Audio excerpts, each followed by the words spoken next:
Good afternoon, everyone. My name is TJ Muehlman. I'm founder and chief organizer person at Standard Co., and we are here with another edition of Data in the Wild. We talk about data, we talk about how do we use data to solve problems, mostly in global health, but really in everyday life. That's why we call it Data in the Wild. Today, we are going to talk about COVID mapping project. Quick refresher, COVID mapping project is something that we created almost 2 years ago now, which is kind of blowing my mind, to bring together COVID data into one centralized hub, and both state level data and county level data, to give you a better sense of what's happening with COVID. And our whole intention is to make it as simple as possible so that anybody can look at it and quickly know if COVID is trending up or if it's trending down, if it's good or if it's bad. And so what we want to talk about today is how are we going to progress the COVID mapping project tool to be more than just an informational hub, which is what it is now, and to be more of a interactive tool to better utilize data to minimize exposure and not just to COVID. And so what I want to start by telling you is a quick story, is that I'm a parent to two young kids, 5 and 3. My 5-year-old is in elementary school and my 3-year-old's in daycare. And the elementary school has a really good handle on how they're communicating COVID-related things to us. We get a weekly update on exposure levels. We get notifications if any of the kids in the class have tested positive and whether or not our kid has to quarantine. And basically, I've been really pleased with how North Shore School District here in suburban Seattle has been handling this. Now, on the flip side, my daycare, which I love the daycare to pieces, but they don't have as much infrastructure around them to clearly show what they should and should not be doing. They're getting some guidance from the county, but it's not as heavy or as informational as the public schools are getting. And so I've been thinking about how would I handle communicating to parents if I ran the daycare.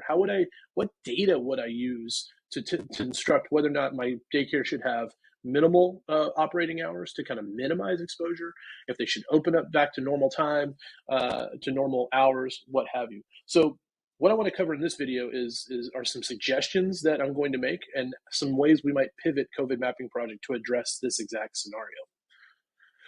So let's start by sharing with you that we have a really cool comprehensive county map for every single county in the United States. And this county, or dashboard I should say, has a whole bunch of components to it. It tells you what the population of the county is. It tells you how many people have tested positive, deaths, cases per 100,000. It tells you social vulnerability index, which kind of helps you understand if the population in the county is more likely to be vulnerable to things like COVID or influenza or just general societal problems, or if they're low or high.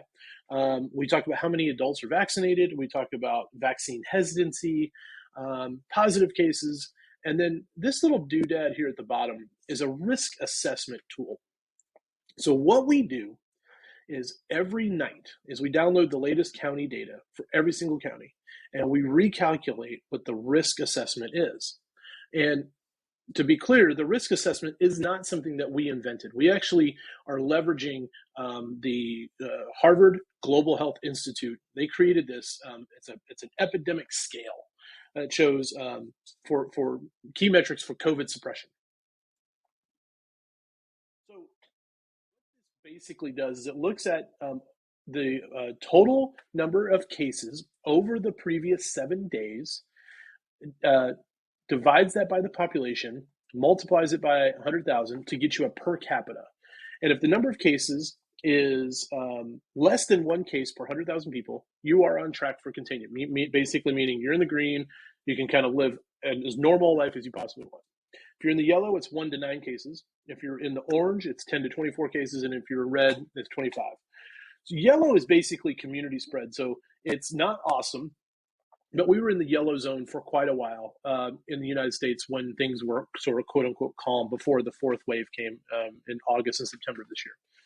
Orange level is kind of where we're at now in many parts of the country, including suburban Seattle. Like this number right here, 14.79, is actually the risk assessment here in suburban Seattle as of today, November 10th, 2021. And orange is kind of where you're at, where you're like, yeah, you definitely need to be wearing a mask. You need to be aware of what's happening in the community. You should probably minimize how often you're out, so on and so forth. And if you're in the red, which the county neighboring us here in Seattle, Snohomish County, is very, very close to the red, that means you are in what's called, what would be considered a tipping point, meaning there's a lot of COVID out there in the community. It's very possible you might have it even if you're vaccinated, or might get it even if you're vaccinated, and you should really think about how often you're outdoors, or I'm sorry, outside of your home. So this is already on COVID mapping project, and it's been there for quite a while. So the natural question that we've been asked several times is, well, could we utilize something like this?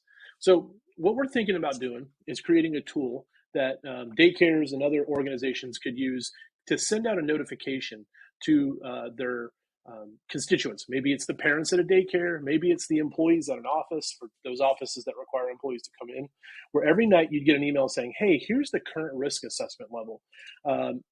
For example, in this one, you might get a notification saying we're at 23.23, which is in the orange, almost red.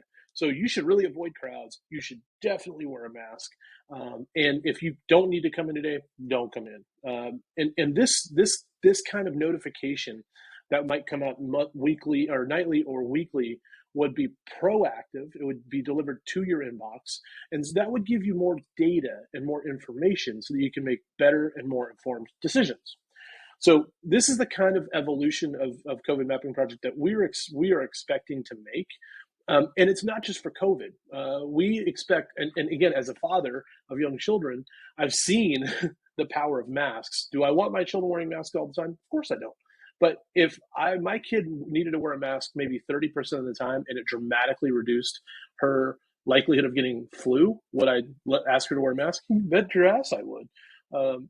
It's a powerful tool to mitigate the spread of viral diseases, especially respiratory diseases. So what I want this data coming to me, what I want to be able to make better, more informed data-driven decisions, yes. And so this is where we think COVID mapping project will head. And it could be extended to other disease areas. It could be extended to other things. And we're still thinking about what those might be. So hopefully you found this video useful. A couple of things we talked about in here was COVID mapping project, which you can get to at covidmappingproject.com, and standard data, which is our data tool set, which powers COVID mapping project. You can get to that by going to standardco.de. That's our website, standardco.de. Hopefully you found this useful. Feel free to spread the word, tell your friends, tell your family to tune in and subscribe.